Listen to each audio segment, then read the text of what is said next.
Hey there. So, for those who don't know me, my name is Josh. I'm your certified operator for Liquid Lawn in Florida, servicing your North St. Johns counties and your East Volusia counties. So, the reason for this video is just to kind of give you guys an reasonable expectation on what's going to happen with your grass in these next few months as we're going into our colder seasons. Before I even get to that, though, I would like to take this real quick time to say thank you. Thank you to every single one of you. Without you, I would not have this opportunity to get to show my almost 20 years of experience on lawns here in Florida, on how to get your bugs taken care of, as well as the weeds and diseases, and just provide beautiful green lawns. The response that we're getting right now has just been phenomenal, and I'm reaching to more and more people, so I kind of wanted to make a way to get to say thank you to everyone that I haven't got to meet with personally yet. It's just been incredible. I'm looking forward for the years to come, and guys, just thank you so much. So for the reason for the video, just to kind of give you, like I said, some reasonable expectations in what is going to happen in these next few months.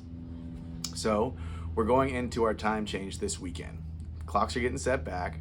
We're going to lose an hour of sunlight, and we're already on a different spin, on a different tilt, so we're losing even more sunlight. So what does less sunlight mean for our grass? Well, it just means that it has less numbers of hours a day to take in the daylight and to grow. So here in Florida, in these spots, we don't get crucially cold, so we typically don't get a real long, if at all, a dormant season. What we'll have is just a slower season of growth where the grass isn't willing to take in a lot of nitrogen, which makes it move faster. But it's still willing to take in tons of potassium and tons of things to help to get it through the winter, which is very necessary. So with there being less sunlight available, we also need to think about our watering system, because less sunlight means there's going to be less of a need for as much water. During the summer, if we're watering 3 days a week because we have open, no trees and no shade, and we got direct sunlight, you could be watering 3 days a week, but come the winter time, we'll probably get that down to 1 day a week. If we don't, we can absolutely expect to see a lot more of a weed production. So you'll see dollar weed taking over, clover, things like that in the winter really thrive with extra moisture. So one thing to know is that as we're going into these cold temperatures, let's bring that water down. The grass isn't going to take it in, so it's just going to cause more problems somewhere else. Now, that being said, we are still going to deal with some seasonal effects, just for the fact that these specific diseases grow in these times of year. So specifically brown patch, which typically starts off as a small circle and expands on the outer with an orange ring.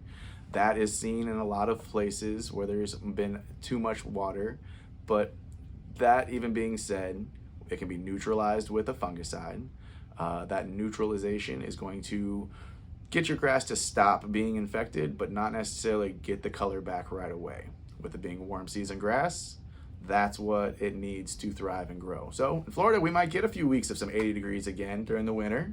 Could get that grass to come back right away, or you're not going to be detrimental. There's no sodding, nothing like that is necessary. For the springtime, all that grass comes back, and I just wanted you guys to know, as we're going through these problems, feel free to communicate. Feel free to call, email, text. Let us know your concerns so we can let you know what we're doing for you, how the applications work, and what the fungicides and the fertilizers are going to do, just so we're all on the same page. I thrive to get it results. If I could make all the grass go from one problem to back to the green grass in 2 seconds, I'd make that happen every time. But since I can't, the best thing is to communicate, explain, and just let you guys know everything that we know. Again, this was just kind of the first video, just get things started. Thanks guys so much. I hope this was helpful. If there's anything you need, call, email, text, let us know. We'll be out there. All right. Thank you.